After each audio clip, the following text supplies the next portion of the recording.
सुप्रभात बच्चों, कैसे हो आप सब। मैं आशा करती हूँ आप सब बहुत अच्छे होंगे, खूब मज़े कर रहे होंगे। आओ बच्चों, हिंदी कक्षा में आज अपना अध्याय 8वां शुरू करते हैं हम। और हमारा इसमें हम किसके बारे में पढ़ेंगे? हमारा राष्ट्रीय ध्वज। ये राष्ट्रीय प्रतीक कहा जाता है इसे। सबसे पहले हम बच्चों पाठ प्रवेश को देख लेते हैं।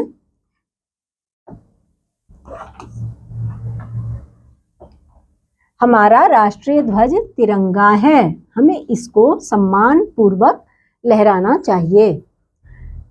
यह हमारा राष्ट्रीय ध्वज है, इसे प्रणाम करो। ध्वज को प्रणाम करने का अर्थ राष्ट्र को प्रणाम करना है।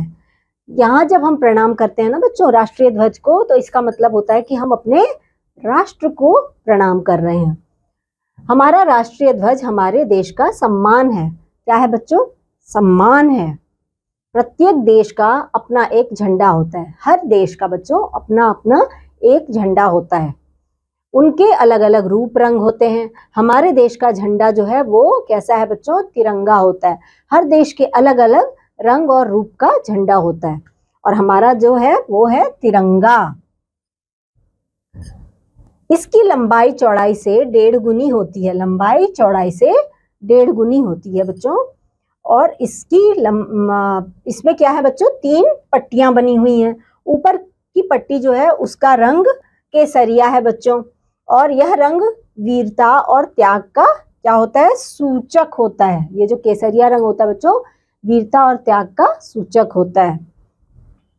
हमारे देश के वीर युद्ध के समय केसरिया बाना पहनते थे। जब युद्ध पे जाते थे हमारे यहाँ के योद्धा, तो केसरिया बाना पहनते थे। बीच के पट्टी का रंग क्या है? सफेद है। यह रंग जो है वो शांति का सूचक होता है बच्चों। सफेद रंग शांति का सूचक होता है। यह दर्शाता है कि हम किसी से लड़ाई नहीं चाहते हैं, हम क्या चाहते हैं? शांति। सबसे नीचे की जो पट्टी है बच्चों वो कैसे रंग की है? वह हरे रंग की है। यह रंग हरियाली और संपन्नता का सूचक है। हरा रंग हरियाली और संपन्नता का सूचक है। हमारे खेत हरे भरे हों और उद्योग व्यापार दिन दुगनी रात चौगनी उन्नति करें। बीच की जो सफेद पट्टी है बच्चों उसमें क्या है? एक नीले रंग का क्या बना हुआ है? एक नीले रंग का आप देख सकते हो बच्चों, यहाँ पर एक चक्र बना हुआ है। और इसमें क्या है? चक्र में कुछ 24 इसमें तीलियां, जैसे माचिस की तीलियां होती है ना, वैसे इसमें बनी हुई हैं। और इसे कहते क्या है बच्चों? इसे कहते हैं अशोक चक्र।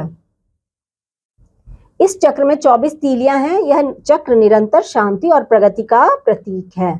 दिन के 24 घंटे हमारा राष्ट्र शांतिपूर्ण वातावरण में प्रगति के पथ पर बढ़ता रहे। प्रगति के राह पर बढ़ता रहे हमारा देश, वातावरण में प्रगति के पथ पर बढ़ता रहे। हमारा राष्ट्रीय ध्वज हमारे राष्ट्र की शान है। इसकी शान बचाने के लिए देश के अनगिनत नौजवान शहीद भी हुए थे बच्चों। बहुत बार हमारे जब योद्धा युद्ध करने जाते थे तो वो वहां शहीद भी हो जाते थे। अपने ध्वज का सम्मान करना, अपने देश के उन शहीदों का सम्मान करना है। जब हम अपने राष्ट्रीय ध्वज का सम्मान करते हैं बच्चों, तो हम उन शहीदों का भी सम्मान करते हैं जो देश की स्वतंत्रता के लिए मर मिटे थे, उनका सम्मान। अंग्रेजों द्वारा लाठीचार्ज के समय स्वतंत्रता सेनानी लाठियों के वार सहते हुए भी झंडे को नीचे नहीं गिरने देते थे बच्चों। वो क्या करते थे?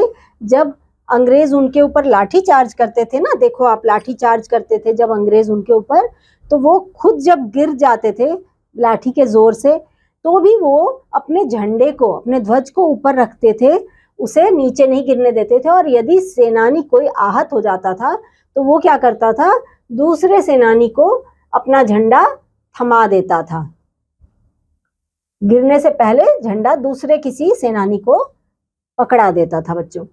15 अगस्त 1947 को हमारा देश स्वतंत्र हुआ, तो यही तिरंगा झंडा लाल किले पर फहराया गया। कहाँ पे फहराया गया बच्चों? लाल किले पर। 15 अगस्त, 26 जनवरी और 2 अक्टूबर आदि राष्ट्रीय पर्वों पर हमारा राष्ट्रीय ध्वज सभी समारोह में सम्मान पूर्वक फहराया जाता है।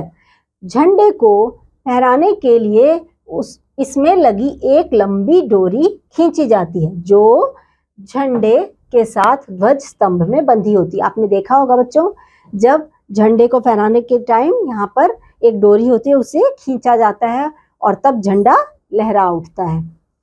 जिस समय झंडा फहराया जाता है उस समय सबको सावधान की अवस्था में खड़े हो जाना चाहिए। देखो, आप देख सकते हो बच्चों, यहाँ पर झंडा फहराया जाता है, ये डोरी जो अध्यापक हैं वो ऐसे खींचते हैं तो ये झंडा फहरा रहा है और सारे विद्यार्थी हम यहाँ पर सावधान की मुद्रा में खड़े हैं। झंडा केवल एक वस्त्र नहीं, राष्ट्र के सम्मान का प्रतीक है। झंडा हमें स्वाधीनता के महत्व को याद कर अनुशासित रहने तथा राष्ट्र के लिए जीने मरने का संदेश देता है। क्या देता है बच्चों? राष्ट्र के लिए जीने मरने का संदेश। तो बच्चों आओ कुछ शब्दों के अर्थ भी जान लें। ध्वज यानी झंडा, पर्व यानी कि त्योहार, सूचक यानी बताने वाला, और प्रकट यानी जाहिर, त्याग यानी छोड़ना, स्वाधीनता यानी आजादी, आहत यानी जख्मी, थमा देना यानी कि पकड़ा देना, और स्तंभ का मतलब खंभा। यहाँ पे आप देख सकते हो बच्चों, स्तंभ है, ये खंभा है। कुछ अभ्यास कार्य। हमारे राष्ट्रीय झंडे में कितने रंग होते हैं? 3 रंग होते हैं बच्चों, है ना। तिरंगे झंडे का आकार कैसे होता है? कैसा होता है? थोड़ा थोड़ा चौड़ाई में होता है। और राष्ट्रीय ध्वज के बीच में बना चक्र हमें क्या प्रेरणा देता है? हमें वह चक्र शांति और शांतिपूर्वक निरंतर बढ़ने की प्रेरणा देता है बच्चों। बाकी के कुछ अभ्यास कार्य यहाँ पर और हैं। आओ हम सही का निशान लगाएं बच्चों। यहाँ पर तिरंगे झंडे के ऊपर का रंग कैसा होता है? सबसे ऊपर तो बच्चों केसरिया होता है। तिरंगे झंडे के सबसे नीचे का पट्टी का रंग कैसा होता है? सबसे नीचे तो हरे रंग की पट्टी होती है ना बच्चों। तिरंगे झंडे में बने अशोक चक्र में कितनी तीलियां होती हैं बच्चों?